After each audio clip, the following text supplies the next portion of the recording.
Assalamualaikum warahmatullahi wabarakatuh dan salam sejahtera kepada semua penonton channel Studio and Exploration dalam rancangan Eksplorasi Misteri Mistik.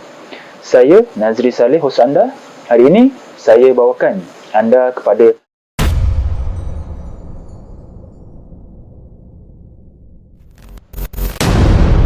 sumber maklumat yang kami perolehi dari kaedah ilmu kebatinan secara Islam, iaitu Al-Haq. Jika anda tidak suka dari sumber tersebut, sila berhenti menonton video dari channel ini. Sebelum saya teruskan video ini, bantu saya dengan tidak skip iklan ketika menonton video di channel ini. Subscribe channel ini kepada yang belum subscribe dan share video ini, semoga ramai yang akan dapat manfaat, dan pastikan anda menonton video ini sampai habis supaya anda faham secara menyeluruh berkenaan sejarah yang ingin disampaikan.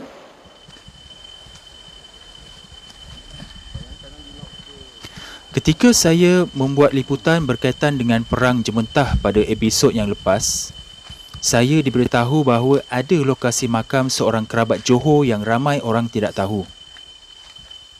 Ketika itu, saya tidak berkesempatan untuk menziarah makam tersebut kerana dikatakan lokasinya agak jauh dan perlu meredah laluan hutan yang tebal. Jadi saya merancang untuk buat eksplorasi pada minggu hadapan. Tetapi PKP kedua telah dilaksanakan oleh kerajaan.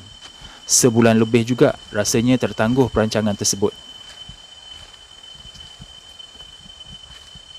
Apabila PKP telah dilonggarkan, maka kali ini barulah saya berkesempatan dengan orang tempatan iaitu Encik Aziz untuk menziarah makam tersebut. Encik Aziz merupakan orang yang memberikan maklumat berkenaan makam tersebut. Kami telah membuat temu janji awal. Selepas sarapan pagi, kami terus menuju ke lokasi dan memulakan eksplorasi pada 11 pagi.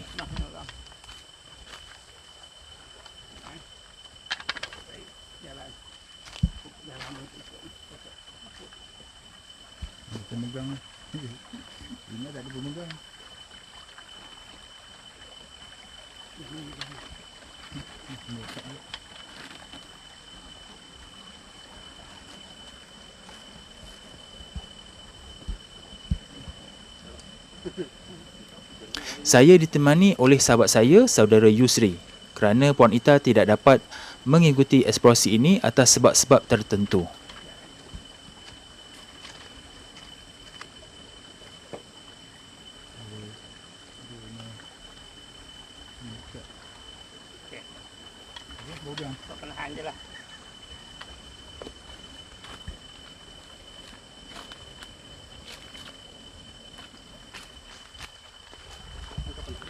Kami juga ditemani oleh beberapa orang lagi petunjuk arah yang mahir dalam laluan hutan di kawasan Jementah ini, supaya perjalanan lebih lancar dan dipermudahkan. Maklumlah hutan bukan kebiasaan bagi semua orang.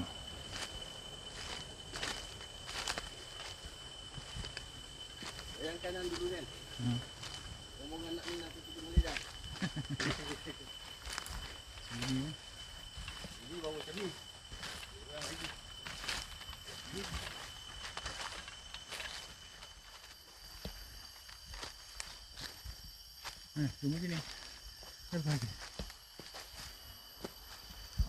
Laluan agak berliku dan bercabar, tetapi Alhamdulillah cuaca agak membantu kerana tidak hujan dalam beberapa hari ini. Jadi tanah kering dan keras. Sepanjang perjalanan sambil-sambil itu saya diperkenalkan beberapa jenis pokok dan bunga orkid liar jarang ditemui yang ditumbuh dalam hutan oleh Encik Aziz. Banyak info diberikan dan sangat menarik kerana maklumat berserta dengan nama saintifik dan nama-nama pelik yang baru saya tahu seperti pokok derhaka mertua berserta kisahnya. Agak lucu tetapi sangat menghiburkan sepanjang perjalanan. Saya juga diperkenalkan beberapa jenis pokok yang tumbuh agak unik. Contohnya seperti pokok jenis ini yang akarnya berada di luar. Saya bukan kaki hiking, jadi bila dapat melihat pokok yang unik dan tak pernah saya lihat macam ni, menjadikan cinta kepada hutan semakin mendalam. Sebab jarang tau dapat jumpa pokok jani kat dalam hutan. Biasa dalam payung kan. Tu pokok besar tu. Pocket tiger. Bagus.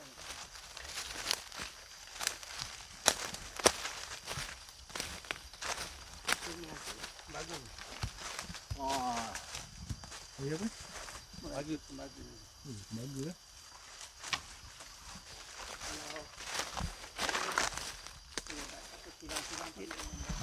Ni lah dia. Kalau tu.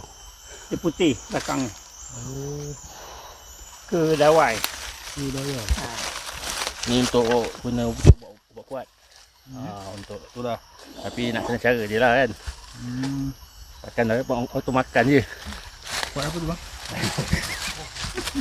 Ui. Rancang besi dia panggil tu. Tengok namanya pun rancang besi. Rancang besi. Aha. Kalau dalam Facebook dia tulis rancang besi dapat keluar.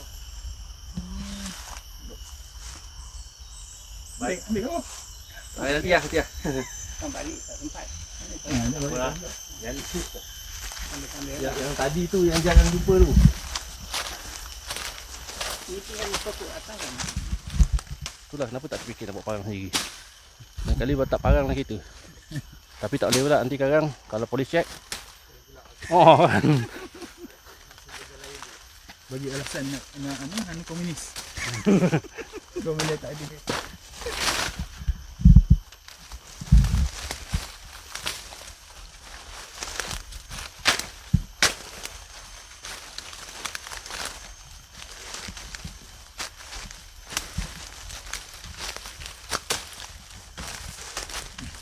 Kalau orang tembang tu tu. Tembang sendiri lah. Ribut tadi.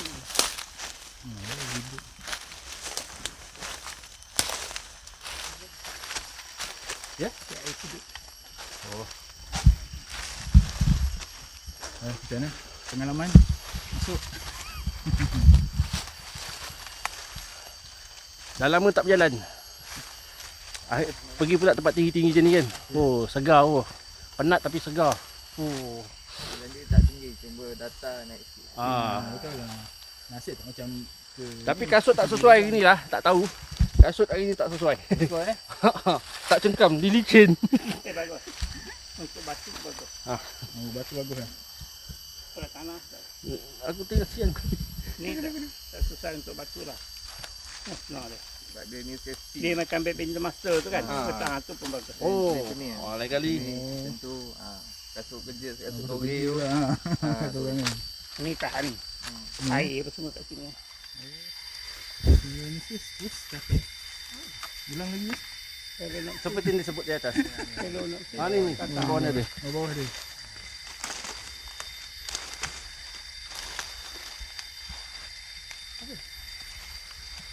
Dikatakan antara roket yang semahal. termahal di dunia. Dengan nama apa tadi? Aeronopsis Puskata. Oh, Peronopsis muscata. Puskata. Bahasa Melayu dia roket apa? Okey. Butterfly. Roket butterfly. Oh. Ini kalau bunga ni jadi banyak. 1, 2, 3, 4, 5, 6, 7, 8. Wah. 9, 10. Ni tongkat ali ni. Okey, tuan-tuan dan puan sekalian. Ni nama tongkat ali. Ini saya kenalkan. Ha. Ini namanya tongkat ali. Kita jumpa di hutan Jementah ya. Tadi kita jumpa apa Gambir Sarawak. Ni dia punya penyambungnya, penyambung ubat dia tongkat ali. Penawar racun. Akar dia buatkan kita punya awang kita. Dia punya batang ni nak jauhkan daripada orang yang bela-bela polong apa semua. Mana? Batang ni? Dia ni jenis orang yang ada bela-bela ni dia tak nak. Kalau kita ada nanti kita rasa panas. Kau tak ada? Aku tak ada. Dia rasa gadang nanti dia ambil masa lah 2-3 hari. Tanam tu? Tanam kat sini. Bawa Ini agak berapa umur ni? 10 tahun. 50 tahun aja. Ui, Macam ni 50 tahun. bau macam ni. Campur ni sedap, manis. Dia bentuk macam hampir macam duku jugalah. Tapi lagi manis.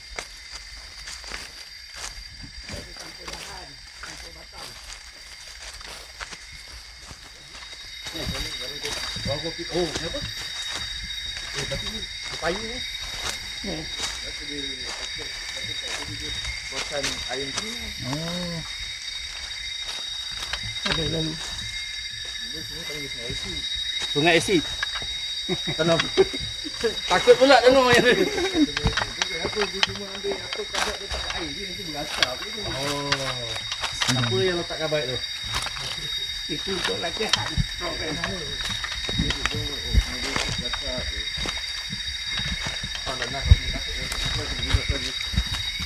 Bolehlah mudahlah Aku jinjit. Dia tak lembik tak lembik juga ni.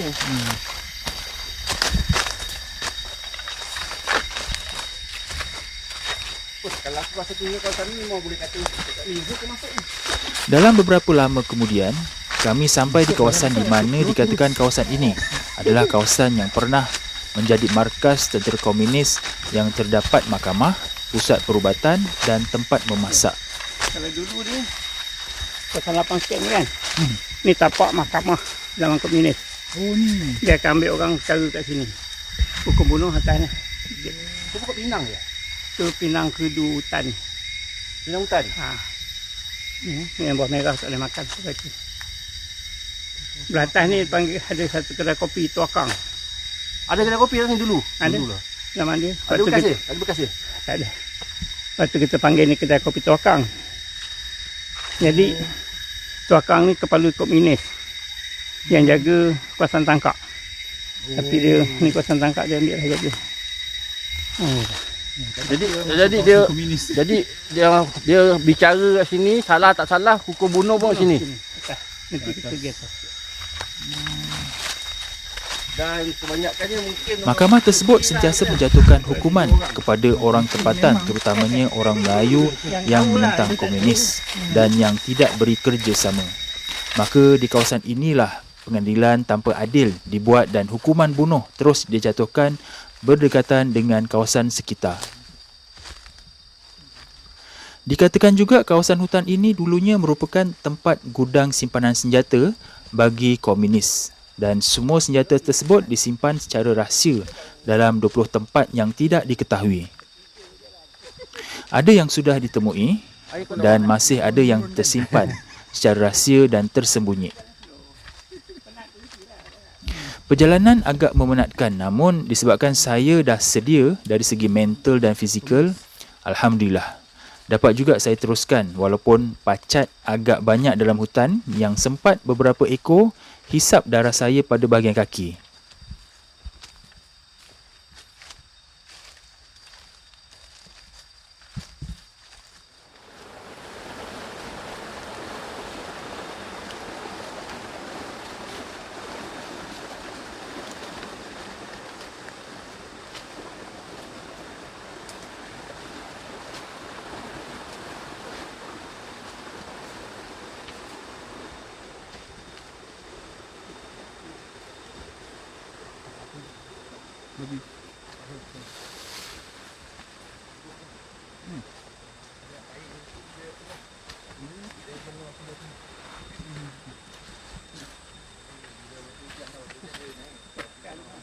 oh.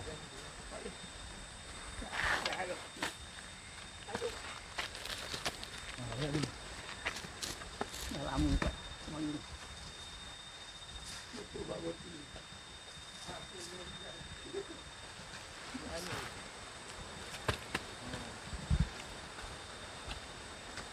Ini punca, bukan punca air kan? Punca air atas duduk. Oh, tidak dengan lagi. Boleh minum? Nak minum boleh minum. Tak bawa roti. Bawa roti bagi dia makan.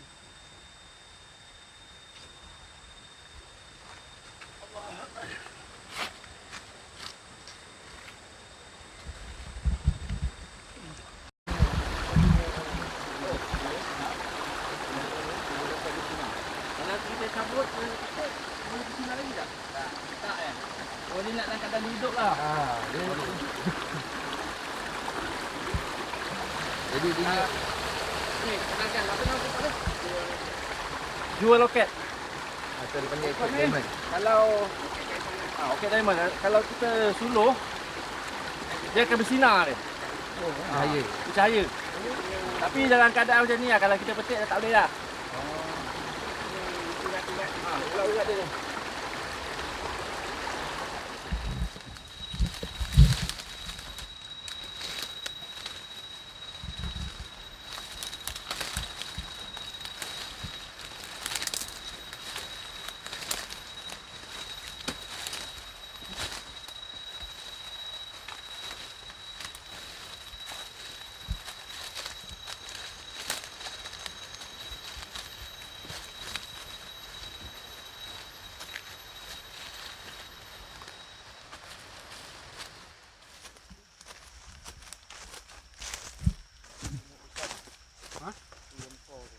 beton.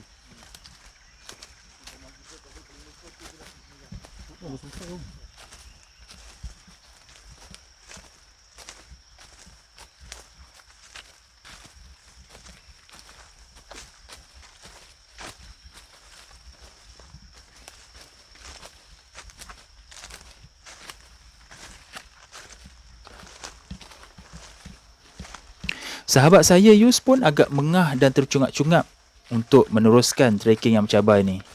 Maklumlah, dah lama tak trekking, rasa nak pitam juga dibuatnya. Tapi sahabat saya kata, selesai je eksplorasi ni, dia kata macam ada sesuatu, tenaga yang menolak dia ke depan supaya dia mudah untuk melangkah dan mendaki walaupun dia kepenatan. Wallahualam.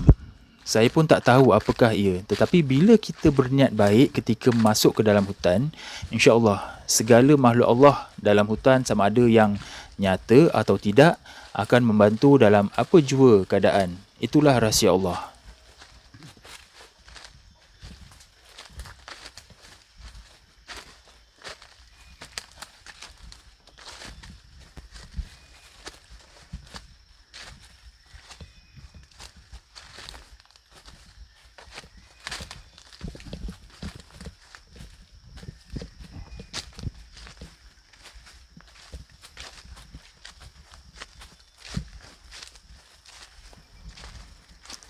Setelah 1 jam perjalanan menuju ke lokasi, kami sampai di kawasan jeram tinggi Ulu Jumentar. Terdapat air terjun yang agak tinggi dan air yang sangat menyegarkan. Lokasi yang ingin dituju hanya tinggal beberapa meter sahaja lagi di mana perlu menyusun naik ke atas jeram tersebut.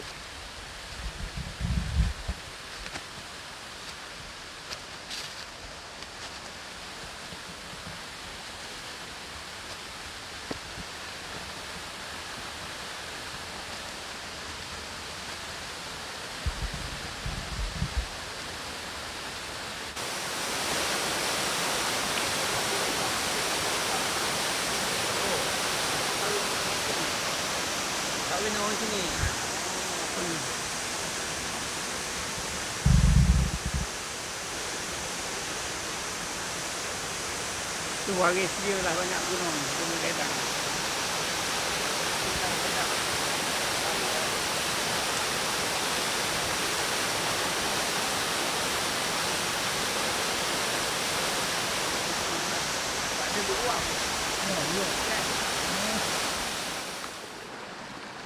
Setelah melepaskan penat, kami teruskan perjalanan ke lokasi sebenar yang ingin dituju.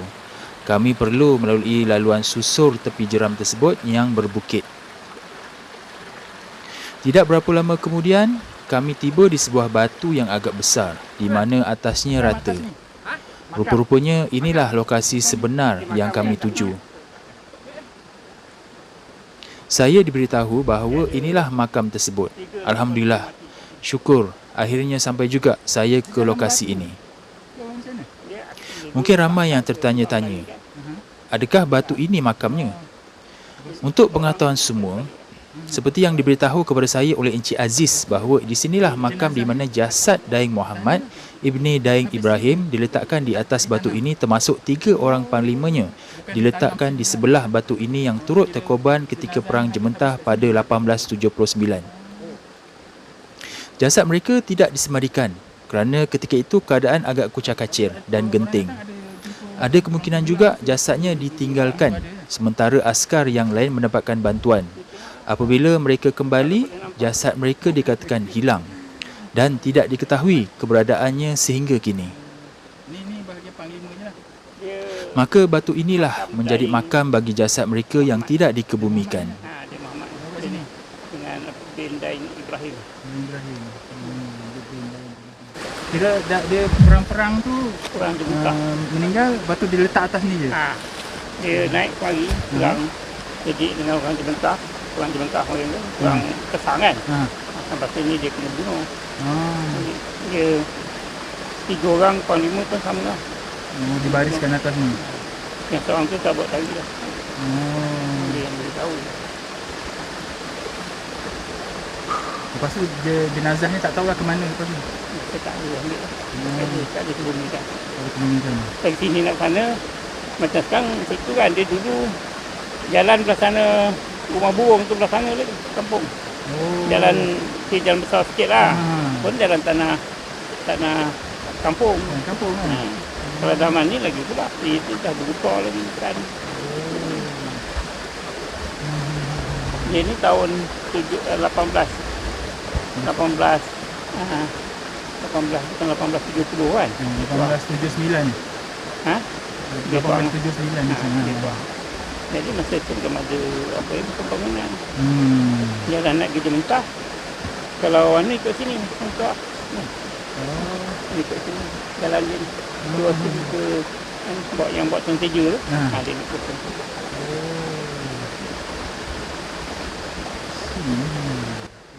Apakah sebenarnya yang terjadi kepada jasad mereka? Apakah sebenarnya yang terjadi ketika perang tersebut menyebabkan mereka terkorban? Berikut adalah maklumat yang saya perolehi melalui sumber batin. Apa yang akan saya sampaikan ini sama sekali tidak merujuk mana-mana sumber sejarah atau fakta sejarah. Apa yang saya sampaikan ini 100% dari sumber batin semata-mata. Maka saya tidak tahu sama ada perkara ini benar atau tidak, tetapi saya diamanahkan untuk menyampaikan perkara ini. Sesungguhnya itulah petunjuk dari Allah dan bukan dari sumber jin, setan atau iblis yang menyesatkan. Terpulang kepada anda, sama ada untuk percaya atau tidak. Saya di sini hanya menyampaikan sahaja. Bismillahirrahmanirrahim. Berkaitan dengan Perang Jementah, ia merupakan perang saudara di mana berlaku rasa tidak puas hati Tengku Alam Shah iaitu putera sulung Sultan Ali Iskandar Shah daripada isteri tua kerana Sultan Ali telah mewasiatkan bahawa penggantinya ialah Tengku Mahmud. Jadi, pelantikan melalui wasiat itu telah ditentang oleh Tengku Alam Shah. Pada pergolakan tersebut, jajahan Kesang diletakkan di bawah jajahan Johor untuk sementara waktu. Itu juga Tengku Alam menentang. Oleh itu, Tengku Alam menyuruh dua orang saudara sepupunya, Tengku Nong dan Tengku Mat, menghasut orang kampung sekitar kawasan Kesang supaya menyebelahi Tengku Alam. Tengku Nong dan Tengku Mat sudah termakan janji-janji manis Tengku Alam. Juga telah berjaya mempengaruhi segelintir orang tempatan dan beberapa orang panglima Melayu yang handal. Angkatan yang pertama diketuai oleh Panglima Besar Sancu iaitu bagi pihak Tengku Nong. Pertempuran awal berlaku di Relau dan Air Kertau. Pertempuran ini tidak mendapat tentangan hebat. Jementah jajahan Muakiri telah diserang di mana ia merupakan sebuah perkampungan dusun buah-buahan dan sawah padi. Panglima Sancu bertindak liar kerana merasa hebat dan kuat. Telah merampas harta benda penduduk dan membakar beberapa buah rumah. Mujur penghulu Jementah dapat melarikan diri dan terus membuat aduan kepada pihak pemerintah Johor. Pihak Tengku Nong menang dalam peperangan yang pertama dan telah mengisytiharkan dirinya sebagai Raja Muda, sementara Wan Daud diisytiharkan sebagai Temenggung Paduka Tuan. Kesan dari tindakan itu, pemerintah Johor mengirim angkatan perang diketuai oleh Engku Ahmad atau Muhammad. Bagaimana Engku Ahmad atau Muhammad terkorban? Menurut sumber batin, angkatan perang diketuai oleh Engku Ahmad bukan untuk berperang tetapi lebih kepada perbincangan. Tetapi angkatan Tengku Nong menolak dek kerana sudah termakan hasutan dan fitnah oleh Tengku Alam. Tengku Nong membantah dan terus berperang habis-habisan kerana tidak mahu ditangkap. Angkatan perang Engku Ahmad tidak banyak orang-orangnya. Jadi sebab itu angkatan perang yang pertama kalah dan terperangkap dalam jajahan Jementah. Engku Ahmad cedera parah semasa melarikan diri bersama Panglima Bongsu, Panglima Kecil dan Panglima Mat Hassan. Menurut sumber batin, bukan Johor merampas Jementah, tetapi untuk meredakan keadaan, tetapi ada pihak yang tidak bersetuju untuk tamatkan perang ini. Dengan mangkatnya Sultan Ali yang tiada pengganti itu, jajahan Jementah menjadi jajahan di bawah kuasa Johor. Menurut sumber batin lagi, ada dua pihak untuk dijadikan sultan tetapi tiada keputusannya. Yang pertama ialah Tengku Alam Shah, merupakan anak dari isteri yang tua, iaitu isteri yang pertama. Pihak kedua ialah Tengku Mahmud, merupakan anak dari isteri ketiga yang menjadi isteri kesayangan, dan Tengku Mahmud juga menjadi anak kesayangan Sultan Ali sehingga mewasiatkan sebagai penggantinya. Tetapi ketika itu umur Tengku Mahmud berumur 11 tahun, terlalu muda untuk menjadi sultan. Oleh kerana pelantikan itu secara wasiat, Tengku Alam menentang pelantikan itu. Kemudian Tengku Alam telah dibuang negeri ke Singapura kerana telah membunuh Tengku Mahmud. Akhir sekali, apa yang terjadi kepada jasad mereka? Menurut sumber batin, jasad mereka tidak hilang atau diapa-apakan sama ada oleh manusia atau binatang buas. Tetapi sebenarnya jasad mereka masih ada di situ. Tetapi Allah gaibkan jasad mereka dari pandangan mata kasar bagi memuliakan jasad mereka kerana mereka syahid dalam peperangan. Wallahu a'lam.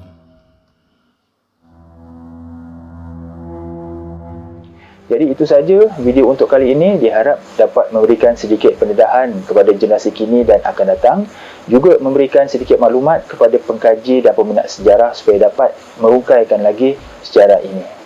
Jangan lupa sertai ahli member channel Eksplorasi Misteri Mistik ini dengan klik pada butang join di bawah video ini atau klik link pada ruangan description. Terdapat 4 pilihan peringkat package yang disediakan.